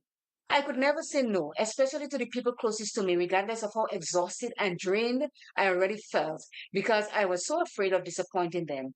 I've always believed that as long as I'm being useful to other people, that I am worthy. I didn't realize that by constantly yearning for other people's approval, I was also molding myself based on their own standards. I was reshaping myself to meet their expectations. And let me tell you, living that kind of life was exhausting and just debilitating. Continually chasing other people's validation not only diminished my happiness, but also made me lose sight of who I truly was. By constantly yearning for others' validation, I was also living my life based on their own standards instead of actually creating the life that I wanted. If you're also guilty of doing this, please know that your worth and value are not tied to other people's approval. You don't have to keep proving yourself to them. The only validation that you will ever need is your own, my own. Your worth is inherent, it is not earned. You are enough just as you are. Certainly. Somebody made a comment that says some people go out of their way just for praises and attention. And that is wrong on all counts. When you're doing something, Self-glorification. yes, when you're doing something, do it with your heart, your soul, your compassion. Not do it because you want somebody to recognize that you did this. If they do recognize it and choose to give you the praise, accept it Yeah. humbly. But don't go there to, oh, I did this and all that. Nobody's telling me this. And self praise is not worth it. You're being conceited in your own in your own way. I don't know if I know you see I tell you you're jumping in. Where I am just I don't know. I don't know if you will go back to it, but which is what? I know you'll leave out. Tell me. Not asking for help. Exactly. Yeah. Because I don't want help. You want help? Not asking for help. When life gets hard, most of us want to fix everything on our own. This was certainly for me. When my life was falling apart, I had this notion that since this was my problem, then naturally I should be the one to solve it. Every day I would put on this mask, pretending to everyone around me that I was okay and that everything was perfectly fine. To be honest, the real reason why I was so afraid to let anybody know what I was going through was because I believed that I would just be burdening them with my problems. And I never wanted to be a burden to anyone. However, choosing to carry the weight of all the challenges and responsibility by myself was really overwhelming. Not only did the overwhelm paralyze me, but some days it just made me feel so hopeless and alone. If you feel the same way too, know that you will never be a burden to the people who truly love you.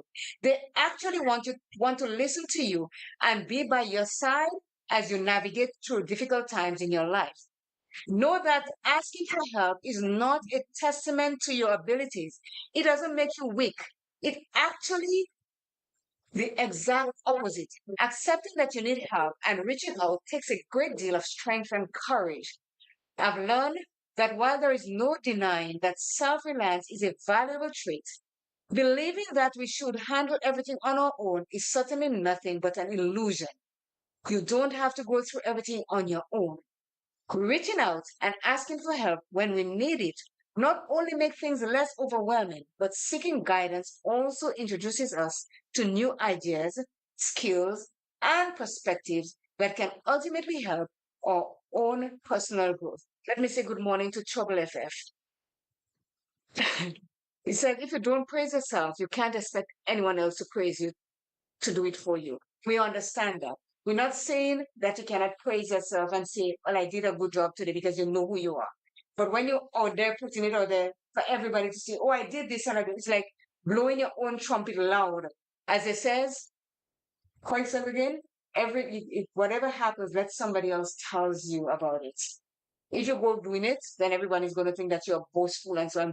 People that boast has no honor in their own kingdom. And some people will say salt don't boast itself. Exactly. Like one of the That's other one of the things. things. So trouble, we're not saying what to do ourselves. Because I always saying to me, I love myself more than anything else, but I'm not conceited about it. That's what it is. So we move on to self. We say, if we need help, Jester, see, and we know a lot of us walk around with masks, pretending that everything is okay with us, and it's not. And it's killing us inside, as she says. Self-reliance on everything. You don't have to do everything on your own to say that, okay, I did it on my own, and you're not coping well. Ask for help. This is why it's called help or assistance. Ask for it. But did we ever at one point in time come on this program and not mention about seek help? No, we always, Right. always, because it No? is something Because that that's what we the do, mental health thing is all about in asking anything. for help, asking for help. So we now go on to bottling emotions. I've never been good with vulnerability. For years, every time I would go through something, instead of actually taking the time to feel my emotions, my first instinct was to run away from them. We do that, a lot of us do that a lot. We don't accept that we are going through stuff, we run away from But Mama, you see, you can run, you're running and you're running, but you can't run away from yourself. No, you can't.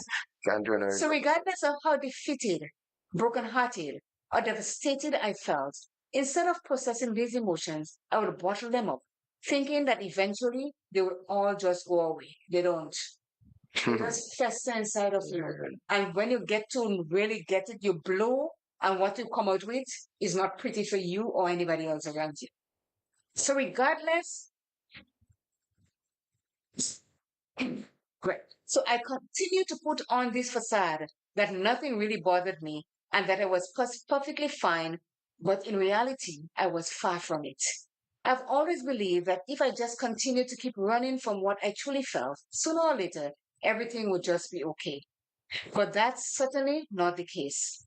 Bottling up your emotions does not make them go away. Suppressing our emotions might seem like an effective coping strategy on the surface, but over time, these suppressed emotions accumulate, weighing us down and leading us to live unhappy, unfulfilled lives. Please know that while bottling up our emotions might seem like an armor for the first, but the truth is, refusing to feel our emotions will only keep us from truly healing. We can't really move forward if we continue to refuse to process what we are feeling. I know that in today's world, emotional stoicism is also regarded as strength, and being vulnerable is a sign of weakness. But I actually believe that is the exact opposite. Vulnerability takes great strength. It takes a whole lot of courage to sit down and feel all your emotions. Being vulnerable doesn't make you weak. It actually a testament to your strength. Knowing that know that true healing only comes when you allow yourself to process your feelings and emotions. By taking the time to feel them, we're giving ourselves the space to reflect, heal, and eventually move forward. Listen, that paragraph is truly, truly, truly strengthening. Because sometimes we think that if we do this, or people look at us as being weak, but that is in itself is not weakness. It gives you strength to go through and ask and say what it is that you're feeling. Own up to your emotions. That is the only way you're going to get through it and be a better person. Yeah. By not owning up to it, you're just putting, as I say, you put on a mask and make everybody think that everything is okay. There are days that I'm not okay, but you know that I'm not okay. A lot of people know that I'm okay, and I say that I'm not okay. But that doesn't keep me in the rut of not being okay. I will pull myself out of it, but it makes me a better and a stronger person for it. And in short, what we are seeing here, based on what you have been affected by. So, for example, you might have a death in your family, right? And to relieve of that pressure, you feel to cry, cry. Don't fight to hold it on the inside because you might be doing yourself much more damage than you're thinking. So you express yourself as to how you feel emotional. That I think that is that is what I get. Yeah. Let's take a quick break, Jester, and we'll be right back. 5, 4, 3, 2, 1. Welcome to Take 5, your mental health program with CJ and Jester. Who needs $200,000 raw cash for Christmas? You. Yes, you can have it. Money on top of On money. Sunday, December 1st, from 5 p.m., Rogues lead to the River Sally playing field as Cash Frenzy presents Take It to the Bank $200,000 Cash Money Bingo. Yes, $200,000 in cash. No gimmicks. Can you imagine spending only $100 and walking away with lots of cash? I'm telling all you, Christmas looking real nice. Jackpot game, $50,000 cash.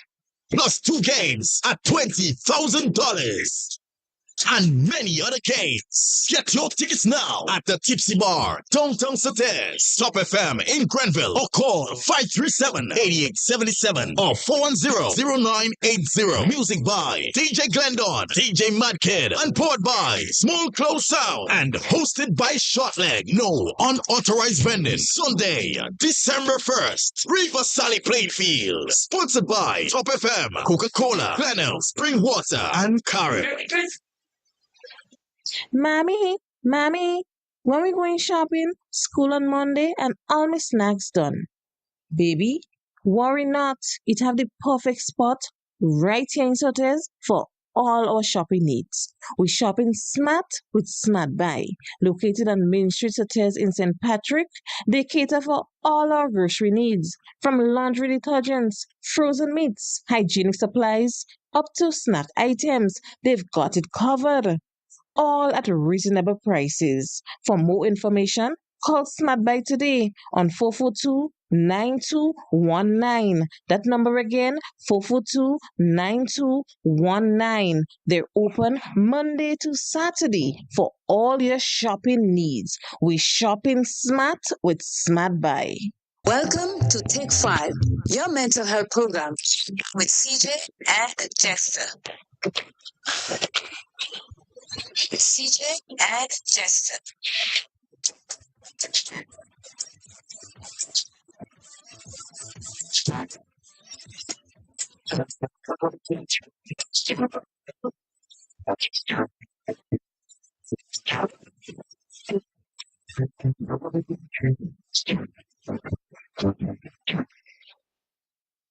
Just so we are back. And would you believe that it's almost time to end our program? It's like when we're having fun, lots of time flies. But people that want to call the number, it's 404, like 1473-404-1189, and you can use WhatsApp also to get through. We'd like to get your comments on what you think about the program today, because we know that a lot of people are going through this about pulling themselves back from something that they really wanted to do. You know, just I, what I really wanted to do, and I've been doing it, is like, I want to be an interior decorator. I love decorating things, places, and doing things. Well, you may know that about me by now. And I tell myself I had other things to do and I didn't. But slowly and surely, I'm working myself to do that. My other love is cooking and so on. I always wanted to have a little bistro, and not with regular rice and peas and dogo and fig and that kind of thing. Exotic kind of food and coffee and drinks and so. That was my plan for it. And I was gung ho and doing it.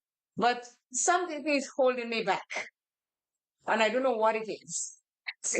I really actually don't know what is holding me back from doing it. Maybe I need my friend Jenny to join me so that we can do it together. Who's Jenny? Jenny is my chef friend in Toronto. Oh, So, we work together. When she has catering stuff, I go with her. Sometimes anything she does up, let's go do that job with me and we're gone. And she is really, really good. so are you saying that we have a sort of lack of confidence? No, that it's you not. need Jenny to, No, I don't. Me lack confidence? No.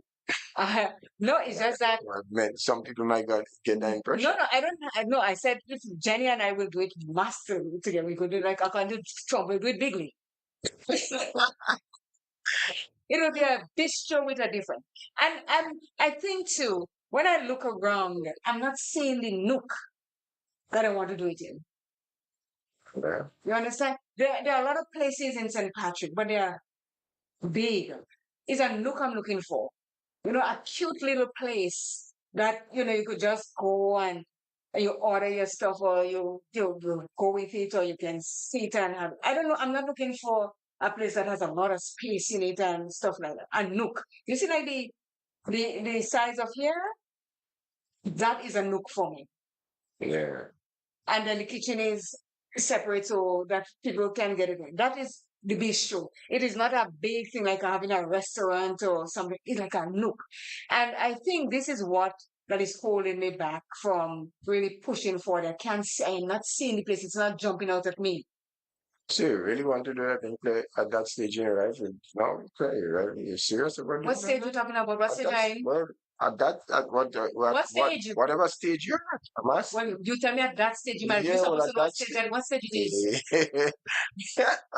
Tell me, if it's me, tell me what stage you're talking about. Let me fix you. Well, what You're talking about my age? well, No, because if you're ST to my I'm age, it's just, a stage. So Lorna said she loved Jenny catering. You see, Lorna loved yeah, Jenny catering.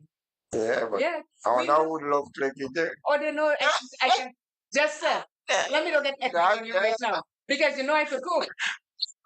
And you know what? When I'm finished here, I'm gonna put my culinary acts to the I'm gonna bake bread when I finish and you're not getting to you're not. Not.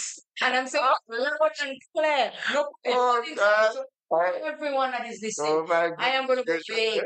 And she said, don't call me and ask me, Claire, you have bread? No. Yes, I haven't had anything. None. That is what we're going to get. Hmm.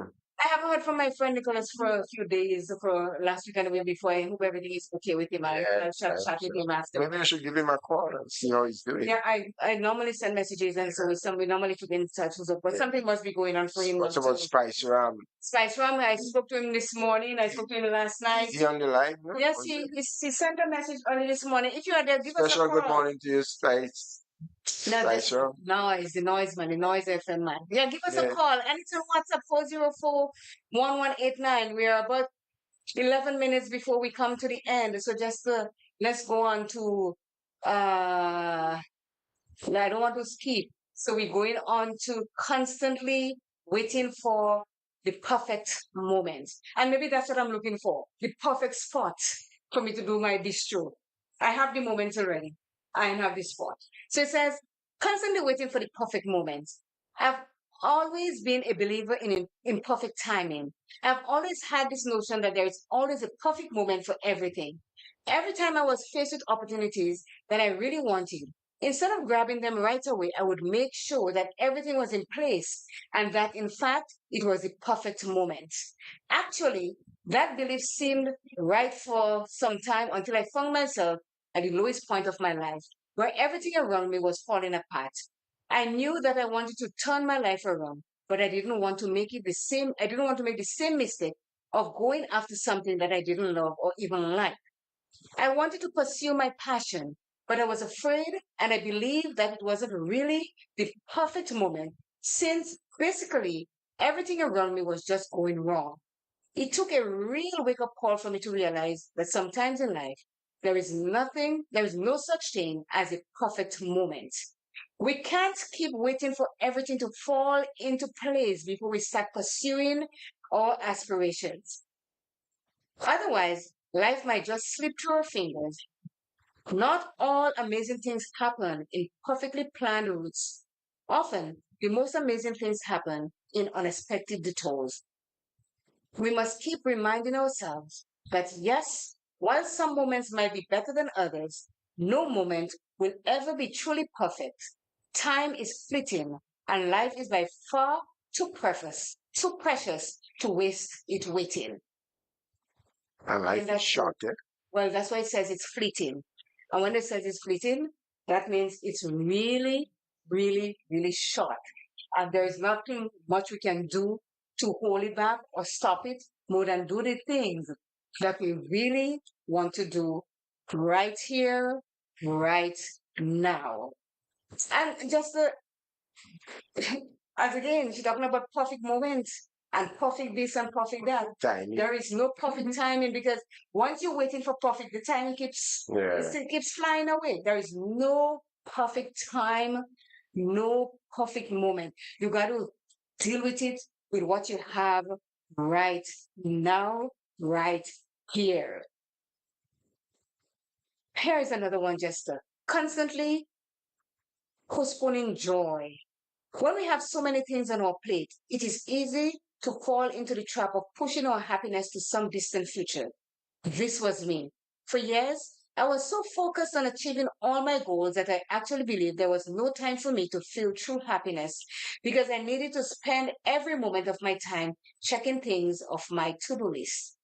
I keep saying to myself, I'll be happy when I finally save up enough money to pursue my dream. Or I'll be happy when I finally found a job that I love or even like. While there is no denying that having future goals and working towards them is important, I've learned that postponing our joy is only robbing us of our chance to live every moment of our life. The thing is, if we continue to believe that the future will somehow bring more suitable time for happiness, we will only reinforce the notion that external circumstances will always dictate our happiness. While, yes, external circumstances can play a huge role in our joy and happiness, we must also remember that happiness is as much about perspective and choice as it is about external factors. Life will always be filled with uncertainties, and if we continue to postpone our joy, we risk missing out on happiness altogether, especially when things don't go as we expected. We have to learn to embrace every moment of our lives, whether it is ordinary or extraordinary. Doing this will only help us find joy in everyday things, but it also help us to live a more meaningful and fulfilling life. Isn't that right or isn't that right? Of course that is right. Of course that is just so right. Now, I ain't hear from Lana. Lana, your phone break. Jenny, what happened to your phone? I guess what we're talking about is touching a lot of people this morning. And they're digging deep into themselves to know that they don't have to wait to put off the things that they love to do. Start now. It is never too late. Although this man that's sitting around me telling me at this stage in my life, I want to open a bistro. But you know what stage I mean? Oh, Claire, just whatever stage you see yourself at. But you ask me, no. You ask me. Here's you ask me, Claire, at this stage in your life, you want to do this? Go back, go, I want to know what stage is that? go back, go. You will able to go back to the record and see. This is like after this. I'm just asking if you're sure that is what you want to do I said this at that stage in your life. And this is what I said. you only take it to meaning the way you want to take it, right? Yes, I take it the way you deliver it. No. But I said I'm baking. You're not getting any. That's it. My name is already written on the paper. Really? You must put and call me on class and not answering. I'm not answering at all. And I'm looking at my cameras and I'm like, what? What do you want? I'm not going. I'm not giving him anything. Yes. So we're coming down to the final bit of it, Jester, the final thoughts. And let's see how we, you, me, us, every one of us can stop postponing the things that are holding us back in our lives and go for what we really want to do.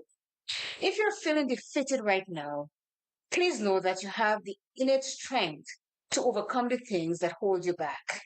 You have already taken the first step by being self aware and reading or talking about what we're saying today. So true. Yes, So you have true. already taken the first step by listening and thinking about it. I know that some of these things may have been so deeply ingrained within us for years, but please know that they are not insurmountable. Believe in yourself. You will overcome them. Let me say it again. Believe in yourself. You will overcome them. During this period in your life, please don't forget to give yourself love and understanding, knowing that this journey is not linear. And that means it is not it is not one dimensional. You don't just have just that and you're following through with this. Be patient with yourself when you stumble and know that there is always someone rooting for you. That is true. regardless of what you're going through in your life, Jester, or what I'm going through in my life, or what Jenny is going through, Lorna, Faithlin, or anyone, Mary, NP, whatever it is that we are going through in our lives, there's always somebody there that has our back. Somebody else that is always rooting for us. And I can name people that is rooting for me. You may be able to name people that is rooting for you, but there's always someone there rooting for you to be a better person, a better you, have a better life. And stop letting things hold you back in your life. Get up and do it because you're already at number one step. You're aware that this is what's going to stop you from doing it. Don't let it stop you constantly. I forgot to say good morning to Chubby, my good little friend from 1984. And so, no, Chubby was Michael, Chubby, Philip. Yes. He is from Mover. We've known each other forever and a day. Just as I've known Chubby longer than you. Well, of course. Because Chubby and Pat and all of us who said thing in the drain when rain coming like a rainy day we good. So I've known him. I've known you for how much years now? You ever, And I think Chubby ever sing his favorite calypso too? Yeah, Chubby could When you sing. meet him, you ask him. Yes. Sing it first. Yeah, he always blushing, eh? I calypso make up and claim him. Oh, find me out. I have to hear that other kind of so. But yes, you see, these are the people that I grew up with, and I always say you never forget where you come from. Never, because where you come from, that guide your path to where you are right now. And if you had a hard life growing up, that doesn't mean that it always have to be a hard life. You can change, and this is why they make the word change so that you can start moving in the direction that you want to go and not just stay in one place. Me and you're not friends from now on. Because you don't want to give me the break. Well, that too, I'm telling you for the stage that I'm in for. I don't want to do open my like a big stroke. I want to know what stage is that. Oh my gosh. Not forgiving you for this, telling you straight as an arrow. Yeah. You're not getting no forgiveness so that no Oh my what God. I make, you're not getting. The smoothie. None. Well, you're talking about, you know, I could do all those things. Yes, smoothie. And you know, I could make the green monster, I could make the Simmons one with Guinness, and I could do all kinds of smoothies. And you know, because I said I love to cook. We talk about self-glorification and No, I'm telling you, we see the children. you just said smoothie. You bring it up. Lola, there's a difference in me boasting myself. I didn't come up with smoothie. I said I'm going to bake and you're not getting anything I make, you're not getting, and you talk about smoothie. And I said, you know, I could make my smoothie. I love smoothies. This is what it is that I think. I haven't made one for a while because I'm not getting what it is that I want. I had kale the other day and I made a kale smoothie and let me tell you, it was the bomb.com, the green monster. Okay, let me take the opportunity to say I think we had another wonderful mental health program this morning. Yes. On Take 5. You know, of course, I would like to big up our sponsors out there for coping with us, you know, giving us that kickstart. All right. I guess many more will come on board when they realize what we are doing and seeing the progress in what we're doing, realizing that mental health issue is a very, very serious thing. And that was something we used to be taking for granted in the past. You understand? So once again, to all the listeners and viewers, it was my pleasure, my great pleasure to be doing this for you this morning for yet another Mental Health Tuesday. And I'll close by saying always remember to take 5, to reflect, to explore, to love yourself even more than you love it now, to meditate, and to do what it is that you want to do. Take 5 to really think about it, and do not let the things in your life that are holding you back to continue to hold you back. Get out there and open your world and spread your wings, as they say, and fly. Thank you so much, and we'll see you next Tuesday with another interesting topic. I cannot say what it is that I have a few of my sleeves, so according to who I get to talk on what it is that I want to talk about, we will do it. So thank you so very much. Let's end by giving our little theme song, and just we are off to a Right. 5, 4, 3, 2, 1. Welcome to Take 5, your mental health program with CJ and Jester.